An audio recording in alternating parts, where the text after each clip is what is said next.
Hey guys, Dan here with Battlefield Curator, and I picked up a project rifle as a recent acquisition, and it's been pretty bubbified.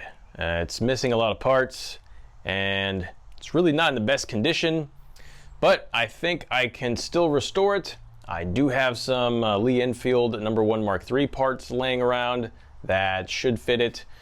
But this one's gonna be a pretty tedious project here, so let's check it out. No1 Mk3 that has been pretty sporterized.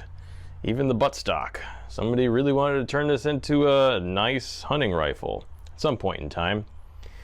Check it out. It's dated 1908. It is a No1 Mk3 made by BSA Co. and has the crest of Edwardius Rex. As you can see, it is definitely missing the bolt, and also it would have come standard with a magazine cutoff, which it is also missing. Now if we turn it over here, oh man, I believe there is something, there's something missing here that's supposed to help with the safety, so I'll have to look through my parts bin and see if I can replace that. Anything else here? Well, we've got a star. Now this is NSW, not safe for work.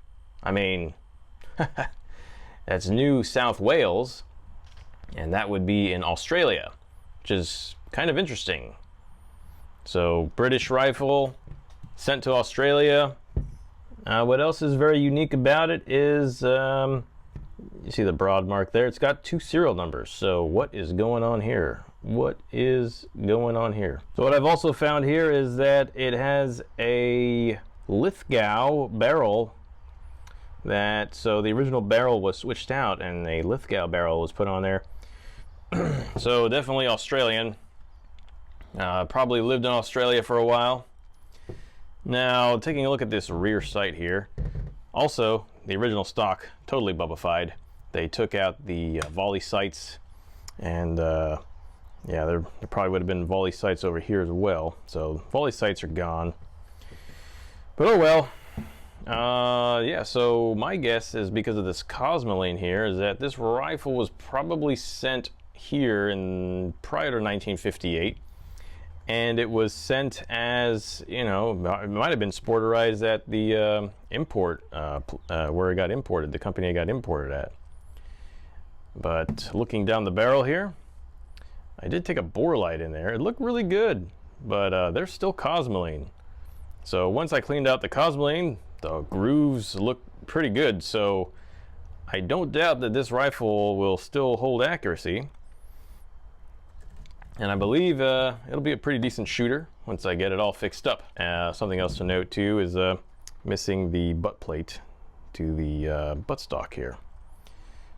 And the unit disc has been filled in, but that might have been done, could have been done by the importers. Who knows? Well, this looks like it's gonna be a project and a half, so I might as well get started on it. If you like this kind of content, be sure to share it with your compadres. And don't forget to pulverize that like button and subscribe for the algorithms. And as always, be sure to learn history and curate history. Make it a great day.